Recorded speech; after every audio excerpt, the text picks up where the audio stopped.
So we're trying to finish up Mishna Hay, which discusses the 10 levels of Tumah that emanate from a person. And in this Mishnah, we're discussing the Aiver Min Hachai, the limb that gets cut off of a live person. And that's technically a Tumah that emanates from a person because the limb got cut off of this person. So let's look at this limb over here. Now, every limb is comprised of 3 parts, because when you move your arm, the bone doesn't magically move, it's the muscle that moves. So you have the muscle on either side, and the flesh, and the muscle is connected to the bone with tendons.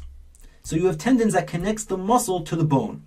So every Aiver is comprised of these 3 ingredients. Number 1, you have the basar, you have the flesh and the muscle, you have the gidim, which are the sinews, the tendons, and you have the etzem, you have the bone. So these are the 3 ingredients of every Aiver. Now, once you have an Aiver in all its glory with all these 3 ingredients, it now is an Avatuma, and it could be metame people and vessels. And how does it transmit its Tumah? So it can do it through 3 ways. If you touch it, you become Tameh Maga. If you carry it, Masa. Or if you're in the same tent, Tumas Oil. It has all 3 capabilities. Now, what would happen if you take this limb, but some of the flesh and some of the muscle gets cut off over here, and some of the muscle and some of it gets cut off over here, and all the way up to the bone? And similarly, on the other side of the limb, all the way to the bone, some of the flesh gets cut off, and you have a good amount of flesh that's missing from the Aiver. So the halacha is that the Aiver can still transmit its tumah through touch and through carrying, but if enough flesh gets removed, then it loses its oil capabilities. So let's read this inside. So here we are over here. The Mishnah says, Perish mimenu. If it got separated from him, an Aiver, a limb, she'ein olav basar karoi, there's not enough flesh on it.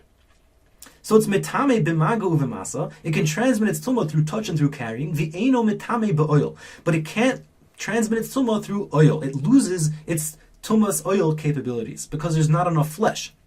V'em yeshol of basar karoi, but if it does have enough flesh on it, it's metame b'mago with touch, u'v'masa and with masa, u'b'oil and with oil. So these are the last 2 levels of tumah that emanate from a person.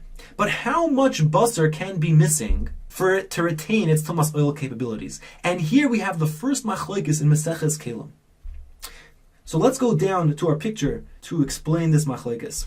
How much basar could be missing to retain its tumas oil capabilities? So the Tana Kama holds it has to be kedei lahalos arucha. Lahalos arucha. So kedei lahalos arucha literally means it has to be enough to bring up lahalos, to bring up arucha, healing, enough to bring up healing. And the concept is as follows: if you theoretically reattached the limb to the person's body, then the missing flesh would regenerate itself. If that would be true, then you have enough to bring up healing and it retains its tumas oil capabilities. But if after theoretically putting and reattaching the person's limb to the body, you're still missing too much flesh and the human body is not able to regenerate itself, then you're missing too much flesh and it loses its tumas oil capabilities. And you have to make a medical analysis of the patient. How healthy is he? How much flesh is missing? To determine whether if you reattach it, would that flesh regenerate? And if it would, it retains its tumas oil capabilities. But Rabbi Yehuda argues, and he says you don't make a medical analysis. What you have to do is you have to mathematically determine if you theoretically cut the remainder flesh into thread-like flesh strands, meaning look over here like this, and those the threads in those days were of standard size.